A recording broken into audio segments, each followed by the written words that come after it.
So, One Shot Gaming nga pala mga bossing, nagbabalik na naman para sa isang malupitang tips and tricks natin dyan.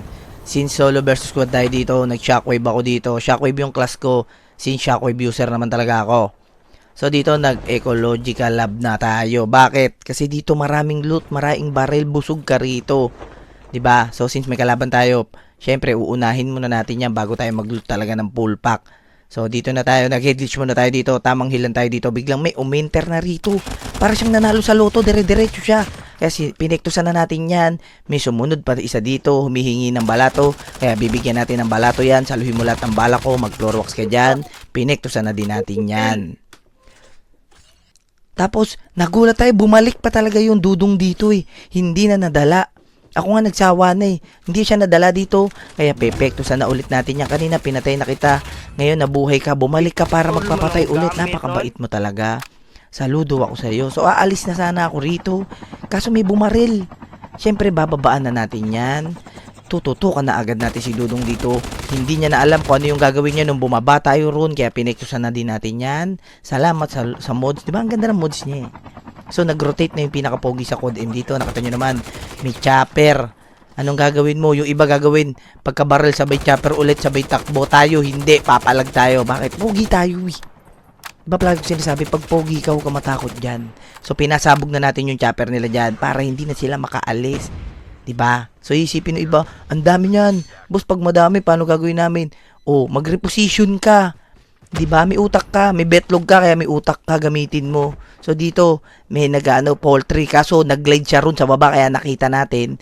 Pag akit niya rito, hindi niya alam, nag-aabang na si Santanas dito. Kaya pinektusan na agad natin tong isa. Siyempre, pag nadali mo yan, meron na namang kasunod yan. Huwag kang kampante. O, tignan mo tong isa.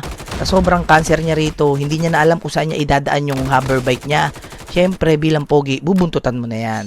Hindi yan marunong mag-drive, wala yung lisensya. Tingnan nyo, nabangga. O, mas lalo pa siyang nadali, mas lalo pa siyang nag-floorwax doon. Diba? Pinektusan natin yan, tapos binalikan natin yung pwesto natin kanina. Kasi nandito yung isang dog tag. Kaya meron pa yan. So, tamang headlist yan tayo dito. Hindi alam nung isa. Pagpunta niya rito, ito na pala yung huli niyang lakad. Kaya pinektusan na natin to. Looter to si kuya, ang dami niyang loot. Siyempre, nag-out muna tayo doon. Bakit? Kasi nandun na yung zone eh. Tsaka mag-pry muna tayo ng arsenal. Pogi tayo eh. So, nag-RC muna tayo dito. Kaso merong balakid. Grabe to si kuya dito. Ang tuloy niya gumalaw dito. Tapos nagjabas niya siya ng jack-jack na mitik dito. Hindi niya alam malupit yung movement natin. Bumabaril tayo pa atras. Diba? Oh, wala kang snowboard. So, dito napapasok ngayon yung naka-hover bike ka. Since wala tayong snowboard, kukunin natin yung snowboard ng Borloloy dito. Kukunin na natin yan. Chinakwave natin to. Para talagang hindi na makatakas. Iba kasi ginagawa pag solo versus squad, magpaprayo na snowboard sabay out, sabay loot. Tayo hindi. Hindi natin pinaprayo yung snowboard. Bakit? Pogi nga kasi tayo. Kulit mo naman. Hindi, joke lang. Hindi natin pinaprayo yun since madali naman makakuha ng snowboard sa kalaban basta madiskarte ka lang or marunong ka mag-play car. O ano yung play car? Mag-hover bike ka, gumamit ka ng mga sasakyan. Diba? So, since nag-collapse na, pumasok na tayo dito. Ba't tayo pumasok? Pag solo ka, hindi papabor sa'yo yung laban pag sa labas ng zone. Wala kang kakampi. Sila meron. Sila maa-up. Pag na-down mo, ikaw, hindi ka maa-up. Magpo-floorwax ka sa lobby. So, pagpasok natin dito, may nadaanan tayo. Kinunyatan natin ng ano yan, mythic na Jack 12 na napulot natin kanina doon sa Borloloy. Pinitik muna natin siya kanya yan. Tinesting natin kung masakit. Masakit pala. So, nag-push tayo dito. Mayroong isang nagpapanggap dito na pinto. Nagpapap siya ng smoke. Ginagaya niya yung ginawa ko. May nag-glide dito na bot. Hindi pala bot, sorry. Pinektusan muna natin yon kasi sobrang palo si kuya. Kaya pinektusan muna natin. Sabay out na naman. Nilalaro lang natin yung bisyo ng kalaban. Diba? Sabi ko si pogi tayo. Pag pogi ka, mag-push ka na mag-push. Yung isa rito, wala na. Tumba na dito si Dodong. Diba? So, magpo-push na naman tayo dito. Tapos gulat tayo, biglang may nadidinig ako, may nagsiswitch dito. So, pag akit natin dito, may nagpanggap na tori rito. Buti na lang may shockwave tayo, kaya piniktusan natin yan. Kala niya, madadali niya tayo. Hindi, pogi ako eh. Pag pogi, hindi basta-basta nadadali. So, nag-push na naman yung pogi dito. Tingnan nyo, yung isa dito, nagpanggap na antena. Diyos ko po, hindi ko alam kung ano yung ginagawa ni kuya dito. Nagpanggap siyang antena dyan. Pagloot natin dito, natrap yung pogi. May bumaril sa likod ng Marceline. Sabay pasok dito sa bintana. Kung kabado ko dun, wala na. Mamamaalam na ako dun. Since hindi naman tayo kabado. Siyempre, pag pogi ka, ano na yun, kapatid mo na yung yung hindi ka kabado, siyempre. So dito, nag-headlitch tayo natin nyo. Papalagan na sana natin. Kaso may umi-sneaky play sa likod. Biglang bumalik dito yung dudong na pinatay natin doon. Kaya pinabalik ulit natin siya sa lobby. Kasi kanina pa siya. So nag-push na tayo dito since nag-collapse na yung zone. Diba sinasabi ko, pag sa zone, wag kang papalag.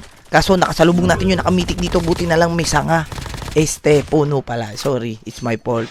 May puno. Diba? So binalikan natin yung nakamitik para kunin. Siyempre, bumili kayo ng mga mythic, bumili kayo ng mga magagandang barrel para ipahiram sa akin. Diba? Ang bait nila. Kaso yung isa niyang kakama, binabantayan yung loot niya. Kaya pinektusan na natin to.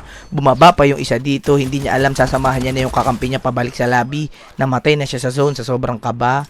Siyempre, prayo mo muna yung mythic. Diba? Naka-double mythic tayo dyan. So, pag push na naman ng pogi dito, may narinig na naman tayong footstep.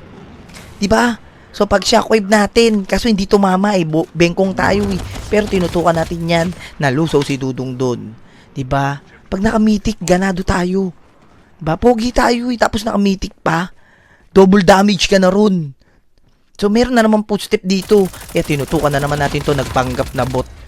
Akala ko bot hindi pala. Parang YouTube ads, in-skip ko na lang muna yan. Tapos, pag push na naman ng pogi dito, meron na namang bagong baba. Kaya tinutukan na natin tong isa dito, nagpanggap mo na siyang box doon. Buti na lang shockwave tayo kung hindi. Para tayong YouTube ads doon na in-skip, montik pa tayo madali. So dahil nga, nadali na natin yan. Nag-collapse na naman yung zone dito, nag-reposition na naman yung pogi. So, anong ginawa natin? Inunahan na natin sa bilog yan. Kaso naalala ko, pogi nga pala ako. Kaya ipupush na natin yan. Siyempre, pogi tayo So, ano ba yung magandang gawin mo? Kunin mo na yung magandang position dito. Siyempre, kinuha na natin yan. Pag shockwave natin dito, boom!